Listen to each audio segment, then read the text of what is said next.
Thank you, Presiding Officer. Today marks 35 years since the bombing of Pan Am Flight 103, which killed 270 innocent people. My thoughts and prayers, and I'm sure those of the whole Chamber, are with their families, friends and those in the Lockerbie community itself who fell victim to this senseless act of terror.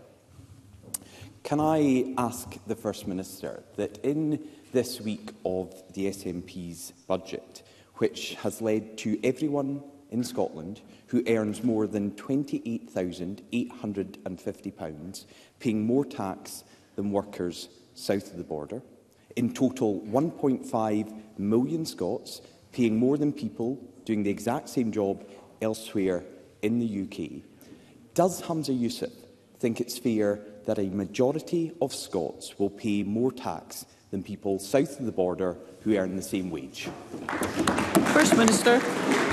Presiding Officer, can I also add my thoughts and indeed my prayers to all of those who continue to feel the impact of the tragic, terrible terrorist attack in Lockerbie on the 21st of December 1988. This year, of course, marks the 35th anniversary of that attack. I spoke to David Mundell actually just this week, and both of us were reflecting on the incredible courage that we saw from not just emergency services, but indeed from the local communities. Many of them who their stories are not known, who are not named, but through their courageous action ensure that there's an enduring bond between families that were impacted both here in Scotland and indeed those in the United States and across the world that were impacted. My thoughts continue to be with all of those who feel that loss. Let me say, in relation to the issues around the budget, first and foremost, let's make it absolutely abundantly clear that the majority of those in Scotland will pay less tax compared to those in the rest of the United Kingdom. No ifs, no buts, no maybes about it. And this budget, at its very heart, is about values. The Conservative Party, in their autumn statement, chose to give those like Douglas Ross on higher salaries a tax cut of £754. In contrast, we are asking the top 5% of highest earners, like Douglas Ross, to pay a little more in tax. And by doing so, we're able to give our NHS over £500 million of an uplift, a real terms increase to our NHS, where, of course, the Conservative Party have cut funding for NHS in England. So, yes, we will prioritise an uplift to the NHS. We'll prioritise an uplift to education. We'll prioritise an uplift to police and to fire. And, of course, it is the Conservatives who prioritise a tax cut to the wealthiest, like Douglas Ross. Those are not values that I believe in. They're not the values that I believe Scotland believes in either. Douglas Ross.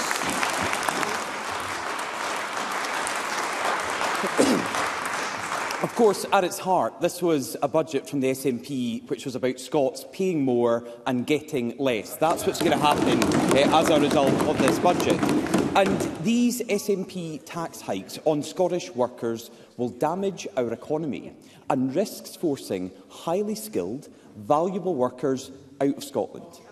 Ian Kennedy, well, the First Minister is saying not true. He's repeating it. He's saying not true. So let's read to the First Minister what Ian Kennedy, the chairman of the British Medical Association Scotland, said. His quote is, "One of the unintended consequences of this measure may push more of these doctors out of the NHS to jobs elsewhere or retirement, or force them to cut overtime. We could lose those nurses, doctors and specialist NHS staff for good." Does Humza Yousaf accept his tax rises could force key workers out of Scotland's NHS? First Minister. Presiding Officer, it is awfully brave, and that is one word for it, for Douglas Ross to talk about the NHS in the week that there's junior doctor strikes happening in NHS England, but not happening in the NHS in Scotland. Not only that, of course, we've made sure through the choices we've made in this budget, there's a real terms increase to NHS spending in Scotland, and there's a real terms cut to the NHS in England because of the choices the Conservatives have made. And Douglas Ross, every time we ensure that we have progressive taxation in Scotland, he stands up and suggests that there will be some kind of mass exodus from Scotland. Well, the statistics simply don't bear that out. The National Records of Scotland statistics from 2021 show that 56,000 people came to Scotland from the rest of the UK, a net in-migration of almost 10,000 people. And why are they coming here, Presiding Officer? They're coming here because when they are here in Scotland, they get free university education. They're coming here because they get free childcare, free school meals, because they get free nursing and personal care. Those are the choices that we are making. And you know what else they get? We have the best paid nurses here in Scotland anywhere else compared to anywhere else in the UK. No wonder we haven't lost a single day to strike action in the NHS here in Scotland, Presiding Officer. Douglas Ross. I was simply quoting the chairman of the BMA in Scotland, and we get a rant from the First Minister.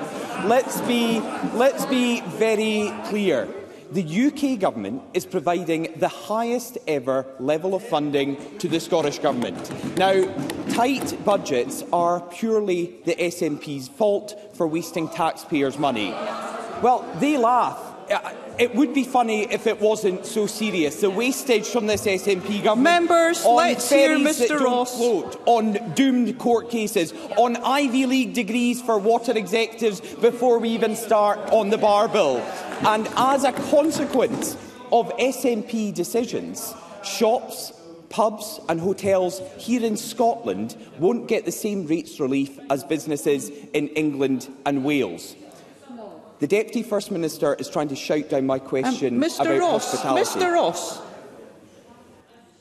I'd be very grateful if all members could resist the temptation to contribute while they've not been called to speak. And I would say too that I think front benches have a particular responsibility to lead by example, but of course each and every member of the Parliament has a role to play in that good behaviour. Mr Ross. Yeah, I've got to say that the smug smirk from Michael Matheson and others on the front bench is really disappointing, because what I'm speaking about is, as a consequence of SNP decisions this week, shops, pubs and hotels here in Scotland won't get the same rates relief as businesses in England and Wales. This is what the Scottish Hospitality Group said. Many Scottish hospitality businesses will struggle to survive, and customers will see prices increase because of this.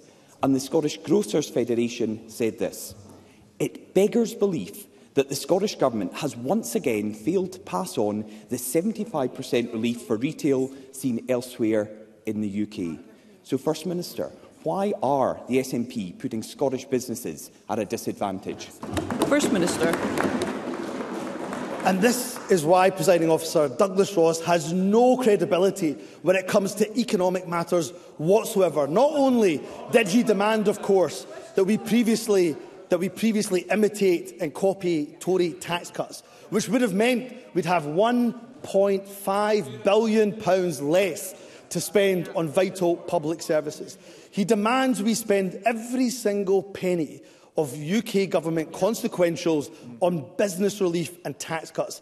If we had done that, we would have seen real-term cuts to the NHS, real-term cuts to education, real-term cuts to the police service, real-term cuts to the fire service. We simply won't choose to do that. And if we had spent the paltry £10.8 million that the UK government in their autumn statement gave to health consequentials, that would have funded 5 hours of NHS Scotland activity.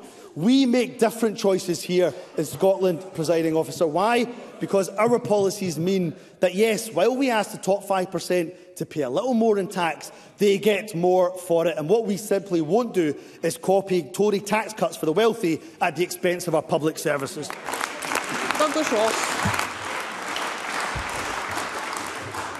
Last week, we heard a bold claim from an SNP Cabinet Secretary that world leaders were lining up to get advice from this SNP government. Now, it got me wondering, who is this that's been calling for the advice? Has Justin Trudeau been on the phone looking for a camper van? Maybe it's Emmanuel Macron calling the Health Secretary to hear how to stream the Celtic match from Morocco. Maybe it's Joe Biden asking for advice how to deal with a disastrous predecessor at the heart of a criminal investigation. I don't know. It could have been any of those things. Of course, it would not have been asking the Nats how to build ferries or how to run an education system. And they definitely won't have been asking Humza Yousaf for economic advice, because he's making hard-working Scots pick up the bill for his mistakes. He's putting Scottish businesses at a competitive disadvantage. He's driving key NHS staff away, and his decisions mean 1.5 million Scots will pay more than people south of the border. Really, First Minister, is this all Scotland can expect from high-tax Humza? Mr Ross, no, First Minister, sorry, it is very important that members address one another courteously, and that is using first names and surnames and avoiding other such names. First Minister. You see, this is the difference between us, Presiding Officer, that Douglas Ross is standing here advocating for himself as one of the 5% top highest earners in the country to get £754 extra in a tax cut from his Conservative colleagues. The difference is that I'm advocating to make sure that we get a real terms increase to our NHS. That's the difference between us, Presiding Officer. I believe in an increase to our NHS, an increase to our education budget, an increase to police officers, an increase to fire service as well. And what do you get for our progressive taxation system here in Scotland? You get, of course, the best paid NHS staff here anywhere in the UK. You get the baby box. You get free prescriptions. You, of course, get free nursing and personal care. You get childcare, the most generous offer of childcare anywhere in the UK. And under the Tories, you get a Brexit we didn't vote for. You get a mini-budget that tanked the economy. You get a Westminster cost of living crisis that's harming millions of households across Scotland. No wonder, Presiding Officer, the Tories haven't won an election in Scotland in over 70 years, in almost 70 years. And under Douglas Ross's leadership, that ain't changing anytime soon, Presiding Officer.